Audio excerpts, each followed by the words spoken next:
Hello friend, चलिए discuss करते हैं जो महानीट पीडब्ल्यू का जो टेस्ट ले रहा है फ्री ऑफ कॉस्ट। जो भी बच्चा जा सकता है वहां पे उसके सेंटर पे, नियरेस्ट सेंटर पे फ्री ऑफ कॉस्ट वो टेस्ट ले रहा है। तो बच्चे बात कर रहे हैं कि भाई इसके रिव्यू क्वेश्चंस कैसे आ रहे हैं और क्या इसका क्वेश्चंस एक्सपेक्टेड क्वेश्चंस है कि नहीं एग्जाम के लिए। वो चीजें मुझे आपको बताना है और उस चीजों पे हम क्या करेंगे यहाँ पे डिस्कस करेंगे।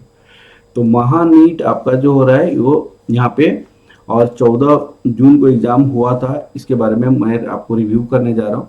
आज 14 जून पीडब्ल्यूए का जो रिव्यू करनी है, इसमें क्या है क्वेश्चन का जो पैटर्न है बहुत ही स्टैंडर्ड और बहुत ही अच्छा क्वेश्चन मेरे ख्याल से लग रहा है। इसमें केमिस्ट्री का जो क्वेश्चन है थोड़ा सा टफ लेवल पे क्वेश्चन पूछा जा रहा है। केमिस्ट्री का क्वेश्चन आपका मॉडरेट से थोड़ा सा स्टैंडर्ड क्वेश्चन है, मॉडरेट से थोड़ा सा टफ लेवल पे है। बायो का जो क्वेश्चन पेपर है इजी है लेकिन बहुत ज्यादा लेंदी है। ऐसा नहीं कि इजीली बच्चा कर सकता है, थोड़ा इजी है क्वेश्चन, इजी पूछा जा रहा है लेकिन लेंदी बहुत ज्यादा क्वेश्चन पूछ दिया गया है। जहां तक फिजिक्स की बात है, फिजिक्स आपको मॉडरेट क्वेश्चन है, मॉडरेट टू इजी की तरफ है। तो इसमें आपका बच्चों का मार्क्स बच्चे का कितना कितना आ रहा है उसके बारे में, बच्चों को कैसे करना चाहिए 2 4 5 दिन में, अब इसके बारे में हम डिस्कस करते हैं एक एक करके। अगर बच्चा का मार्क्स सपोज कीजिए, अगर बच्चा का मार्क्स इसमें 400 टू आपको 500 के बीच में आ रहा है तो इस बच्चों को घबराने की जरूरत नहीं है। ये आउट ऑफ गेम नहीं समझे, क्योंकि इस बार हर एक बार नीट के एग्जाम में धांधली हुआ है, बात को आपको समझ जाइए। 2025 में भी हुआ है लेकिन वो उतना मार्केट में आया नहीं, क्योंकि अगर एक सिमिलर कॉलेज को या सेंटर को लिया जाए तो किसी किसी सेंटर में बहुत ज़्यादा बच्चे सिलेक्शन हुए हैं। तो क्या रीजन है कि उस सेंटर में बहुत ज़्यादा बच्चे सिलेक्शन किए हैं? सारे का सारे इंटेलिजेंट बच्चे वहीं पे तो नहीं चले गए हैं ना। तो इस बार गवर्नमेंट ऑफ इंडिया ने बहुत ज़्यादा आपका कंसंट्रेट किया हुआ है कि नीट की एग्ज़ाम को बहुत ही प्रोफेशनली और बहुत ही अच्छे से आपका विदाउट एनी माने आपका लीक का एग्जाम कराया जाए। तो इस बार 100% श्योर है कि अगर मान लीजिए बहुत अच्छा एग्जाम होगा तो आपका ड्रॉप करेगा, आपका क्या करेगा, आपका रैंक ड्रॉप करेगा। रैंक 100%, रैंक तो वही होगा लेकिन मार्क्स आपका बहुत कम मार्क्स में आपका सिलेक्शन हो जाएगा। अभी भी आपका 500 तक नंबर आ रहा है तो आप इसको इम्प्रूव करने की कोशिश कीजिए, जितना ज़्यादा इम्प्रूव हो जाए उतना ज़्यादा इम्प्रूव कीजिए। इम्प्रूव करेंगे वही तरीका है।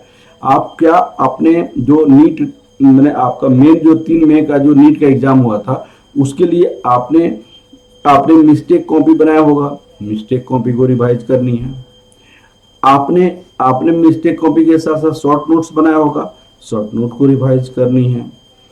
आप मॉक टेस्ट दीजिए, मॉक टेस्ट दीजिए। सारे इंस्टीट्यूट की मॉक टेस्ट बहुत ही इजी और बहुत अच्छा आया हुआ है।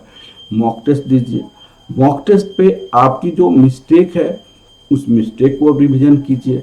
आप इस पे रिवाइज करते रहिए सारे को, शॉर्ट नोट्स को रिवाइज कीजिए, मिस्टेक दीजिए, मॉक टेस्ट दीजिए। मॉक टेस्ट में कहाँ पे मिस्टेक हो रहा है, इसको कैसे इंप्रूव किया जा सकता है, इस मिस्टेक को क्या कंसेप्चुअल मिस्टेक है तो कंसेप्ट को कैसे ठीक किया जा सकता है, कंसेप्ट को कैसे ठीक किया जा सकता है। क्या कोई आपका फॉर्मूला का एरर है, फॉर्मूला के एरर को कैसे ठीक किया जा सकता है। ठीक है, आपका कोई क्वेश्चन पढ़ने में कोई प्रॉब्लम हो रही है तो क्वेश्चन पढ़ने को कैसे ठीक किया जा सकता है।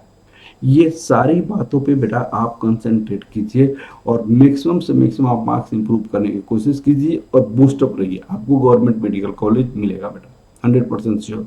दूसरी बात है, अगर किसी बच्चा का नंबर 500 टू 600 के बीच में आ रहा है, ये बच्चा को भी आपको टॉप गवर्नमेंट मेडिकल कॉलेज मिलेगा, कोई टेंशन की बात नहीं है। बेटा आप हार्ड वर्क कीजिए, हार्ड वर्क तो सबको करनी है, इनको भी हार्ड वर्क करना है बेटा, हार्ड वर्क तो इनको मस्ट है। अब इनको भी हार्ड वर्क करना है, आपको टॉप गवर्नमेंट मेडिकल कॉलेज मिलेगा। आप भी क्या शॉर्ट नोट्स आपने बनाया होगा, हर एक चैप्टर का शॉर्ट नोट को रिवाइज कीजिए। आप मिस्टेक को भी बनाया होगा, मिस्टेक को भी रिवाइज कीजिए। आप मॉक टेस्ट दीजिए, मॉक टेस्ट दीजिए। मॉक टेस्ट में आपका मार्क्स कितना आ रहा है उस मार्क्स को देखिए। ठीक है, आप उस मॉक टेस्ट का मिस्टेक को कैसे सुधारा जा सकता है उस पर काम कीजिए। और मॉक टेस्ट की मिस्टेक को सुधार के आप आगे बढ़ते रहिए बेटा। अब इतने शॉर्ट टाइम में ज़्यादा कुछ नहीं कर सकते हैं। उसके बाद अगर मान लीजिए आपका मार्क्स 600 टू 700 के बीच में है, तो आप एम्स जैसे मेडिकल कॉलेज का आप ख्वाब देखिए, और आप कोशिश कीजिए कि नियर बाई 700 के बीच में नंबर, 700 के आसपास नंबर आ जाए। वही तरीका है, आपको रिवाइज कीजिए, रिवाइज में वही शॉर्ट नोट्स जो आपने बनाया वो, आपने मिस्टेक को भी बनाया हुआ है वो, और आपका मॉक टेस्ट देते रहना है। मॉक टेस्ट आप दो दो दे सकते हैं। मॉक टेस्ट में मार्क्स कैसे इंप्रूव करना है उसके बारे में सोचते रहना है। चलिए ठीक है बेटा, तो आपको जो पीडब्ल्यू का हमारे पास जो आपके पास नीट का जो एग्जाम हो रहा है उसके बारे में मैंने रिवीजन कराया, आपको रिव्यू दिया, और this best review. Okay, all the best, thank you very much, thank you very much. मैं माँ झंडे वाली से प्रार्थना करता हूँ कि आपका एग्जाम बहुत अच्छा हो, बहुत अच्छा हो। ऑल द बेस्ट बेटा, ऑल द बेस्ट।